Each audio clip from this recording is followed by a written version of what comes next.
La línea telefónica del Destape, 11 25 80 93 60, el hashtag, estás en Twitter, en X. Correcto. Es detrás de las noticias. Atiende Bueno, Dani, ya dice, estamos, hola. ya estamos en comunicación con Carlos Raimundi, abogado docente, exdiputado de la provincia de Buenos Aires. Carlos, ¿cómo estás? Soy el profe Romero, estoy aquí en el Destape. Gracias por atendernos. Hola, Javier. No, al contrario, gracias a ustedes, un gusto, Javier. Bien. Pues es que estamos, 90 días del gobierno de Milei, estamos analizando un poco algunos aspectos del gobierno de Milei, pero vos es que hay algunos datos que me llamaron la atención esta semana, sobre todo por un contraste, y que tiene que ver con el tema Brasil, ¿no? Digo, para pensar como en dos modelos bastante diferentes, ¿no? El que representa Javier Milei, en cierta manera uno podría decir Bolsonaro, Trump, etcétera, y aunque con características especiales el de Milei, y el que representa Lula o, digamos, algunos otros modelos. Porque vos sabés que esta semana se anunciaron inversiones en Brasil, 19.000 millones de dólares de inversiones, la inversión más grande de la historia de la industria automotriz, de parte del grupo Stellantis. Entre otras inversiones que anunciaron, también está en marcha un acuerdo bilateral entre Brasil y España, entre país y país, ¿no? Entre bloque, ¿no? Entre país y país.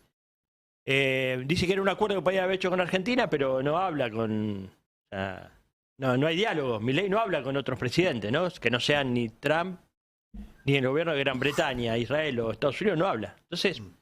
No hay manera. Con Ucrania. Pero lo dijo Sánchez, pues le preguntaron, ¿usted tendría el acuerdo? No, yo con Argentina no hablo con Milei, dijo. No puedo hablar. Pero bueno, hay muchas noticias al respecto, ¿no? Pero me interesaba ese contexto regional, que nos ayudes a entenderlos, Carlos. ¿Qué estás viendo vos? Mira, lo primero y lo más general y lo más terrible en cuanto a las consecuencias es la fractura entre Argentina y Brasil. Porque imaginémonos por contraste, vos imaginate que en este momento de avance de los BRICS, de denuncia del mundo, de la Corte Penal Internacional, de los organismos de derechos humanos y de Lula, una posición común en cuanto al genocidio de Gaza, en cuanto a la guerra de Europa, de tratar de convertir esto en un bloque que genere las condiciones de negociación, de paz, junto con Gustavo Petro, junto con México. Es decir, el triunfo de Milei en la Argentina tiene, además de un sentido muy concreto al interior de la Argentina, que es lo que estamos sufriendo, lo que está sufriendo una parte importantísima de nuestro pueblo, tiene como consecuencia la imposibilidad de consolidar un bloque latinoamericano en este momento de disputa geopolítica mundial, en términos políticos y también en términos económicos. Eso es terrible, es decir, imaginémonos la envergadura que hubiera tenido, la dimensión que hubiera tenido o que tendría un bloque latinoamericano en este momento. Trasladado eso al plano de las inversiones, esto que vos decís del gobierno de Lula reafirma, digamos, ayer tuve una conversación porque el Instituto Patria tiene un convenio con el Instituto de Formación Política de Morena en México. Ayer tuve la oportunidad de participar en una conferencia de esa diplomatura, de ese curso de formación, y les decía que la política económica de AMLO, que es una política heterodoxa, no es una política neoliberal, es una política popular, está atravesando los mejores niveles históricos de datos macroeconómicos. Es decir, se ha revaluado la moneda, ha bajado la inflación, ha subido la inversión. Y los ejes de la política es, por ejemplo, haber nacionalizado las fuentes de energía y hacer política social, hacer política de asistencia a los sectores vulnerables, de un diálogo muy fluido con las comunidades ancestrales, originarias.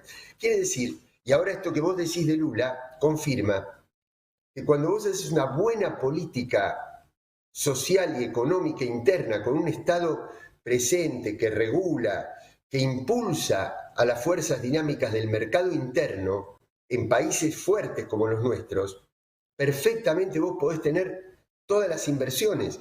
Lo que pasa es que es cierto, con una política neoliberal tienen el camino allanado y se llevan todo lo que quieren, pero vos podés combinar soberanía con estabilidad macroeconómica, con nivel de inversiones. Claro, buen punto, claro, porque uno imaginaría... Lo último. Sí. No, digo, desmentir completamente esta cuestión de que el comercio exterior lo hacen los privados. El comercio exterior, lamentablemente, los privados tienen, a mi gusto, mucho más incidencia de lo que deberían tener. Pero los grandes acuerdos comerciales y de inversión y de interrelación económica la hacen los estados, no los privados. No, yo te decía porque viste que el discurso es Brasil son comunistas, no van los capitales, ¿no? Y acá hay uno que es súper promercado, el más promercado del mundo histórico que yo. No viene nadie acá, al contrario, porque la verdad que los números son desastrosos en la Argentina, ¿no? Estos 90 días de Milei, bueno, ahora un ratito lo vamos a repasar, acá está Mujica con nosotros, que me pasó unos números en lo que es la actividad económica, es un desastre total en todas las líneas, ¿viste? Y fue vendido como un genio de la economía el tipo. Bueno, pero ¿cuántos líderes nos inventaron en los últimos 15 años, Javier? Vos acordate que inventaron a Narváez, inventaron a Cobos, inventaron a Michetti. ¿Vos te acordás que yo cada uno de estas al Dipi, te estoy diciendo, vos prendías la televisión y no había momento en que no hubiera uno de estos líderes inventados en la televisión, y fueron un fracaso atrás del otro, porque ellos necesitan inventar esos líderes inconsistentes para poder hacer todo lo que necesitan hacer por detrás. Ahora, permitime, claro, no sé si va a ser exacto lo que yo les voy a decir, porque yo no tengo formación económica, pero yo veo, confirmando esto que vos decís, que la Argentina puede venir la resistencia por lo social o puede venir el cataclismo por lo macroeconómico. Claro. O tal vez puede venir juntos, no sabemos por cuál de los dos primero. ¿Por qué? Porque este tipo hizo una apuesta muy fuerte al financiamiento externo, es decir, planchar la cantidad de pesos vía disminución de la actividad, captar los dólares de ahorro interno y disminuir la inflación por recesión. Y conseguir dinero por la venta de las empresas y por financiamiento externo, por endeudamiento. Pero resulta que en el mundo, en este momento están bajo los precios internacionales de la cosecha, es decir, va a haber menos ingreso de dólares de lo que se preveía por la disminución de los precios, y además los exportadores, al tener el dólar planchado, no van a liquidar lo que se esperaba que liquidaran, salvo que haya una presión devaluatoria. Y si hay una nueva devaluación, hay inflación que le derrumba a Milei la idea de bajar la inflación, porque sería un rebrote de la inflación. Quiere decir que tiene problemas macroeconómicos muy grandes. Pero el mayor problema, el más de alcance mundial más amplio, es que no hay financiamiento externo para la Argentina. Es que el mundo tiene que afrontar dos guerras. La de Ucrania, que tenía una proyección hacia el Indo-Pacífico para controlar Taiwán, y le apareció la de Medio Oriente a fines del año pasado. Y ni siquiera la economía de Estados Unidos tiene recursos suficientes, porque el Parlamento no le está aprobando a Biden una ayuda para la fabricación militar, que Biden le dice, no es para Ucrania, es para los trabajadores del complejo armamentista estadounidense. Y no se lo aprueban. Y Europa está en un momento catastrófico de inflación, crisis energética, presión social a los gobiernos. Quiere decir que, imagínate, si el mundo desarrollado, si la OTAN está en ese problema económico interno. Imagínate si van a tener plata para financiar a Milei, ¿no? Así que yo veo problemas no solamente sociales internos, sino que veo fisuras muy grandes en la política macroeconómica, ¿no? ¿Cómo estás viendo las relaciones en general, las relaciones internacionales del gobierno, ¿no? La gestión de Diana Mondino al frente de la Cancillería Argentina. La interna del gobierno y la externa son un espejo. Son un espejo, es decir, no hay un plan de gobierno, sino que hay un plan de negocios. El discurso de Davos, del presidente, que tuvo falencias históricas, conceptuales, de datos, pero estaba, aún así, aún con todas esas falencias y aún con todos los gestos demenciales que tiene la personalidad del presidente, expresa un proyecto que es la entrega de la gobernanza a los grupos privados. Claro. En Davos lo expresó a nivel mundial, sí, o por lo menos de Occidente, y en la Argentina lo expresa a través del DNU. Y Diana Mondino no puede ser otra cosa que un instrumento de esa política de entrega. General, pero claro, cada política tiene un dueño. La ley de tierras interna tiene dueños en términos de grupos económicos.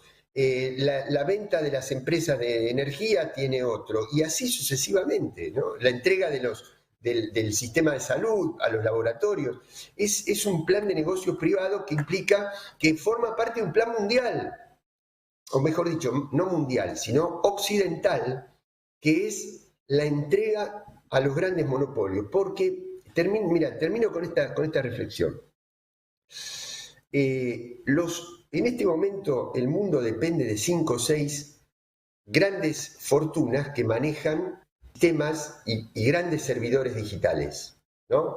Elon Musk, Bezos, BlackRock, Bill Gates, etc. Claro, bueno, BlackRock está detrás de todo eso, es decir, es el telón de fondo de todo eso, porque intersecciona todo eso. Muy bien, esos tipos tienen 3 condiciones. Primero, el volumen de acumulación de riqueza. Segundo, el liderazgo tecnológico. Y tercero, la dependencia. Porque si no fuera por ellos, nosotros en este momento no podríamos estar haciendo esta entrevista. Entonces, desde la mentalidad de esos tipos que están pensando en la inteligencia artificial, están pensando y están poniéndole chips en la muñeca a las personas para que actúen como ordenadores con forma humana, en el turismo espacial, en esa dimensión piensan. Y que han logrado todo esto que te digo. Cuando vos le decís, mirá, vos sabés que yo soy el gobierno de un país del sur y te voy a imponer condiciones. Y los tipos van a decir, ¿pero cómo?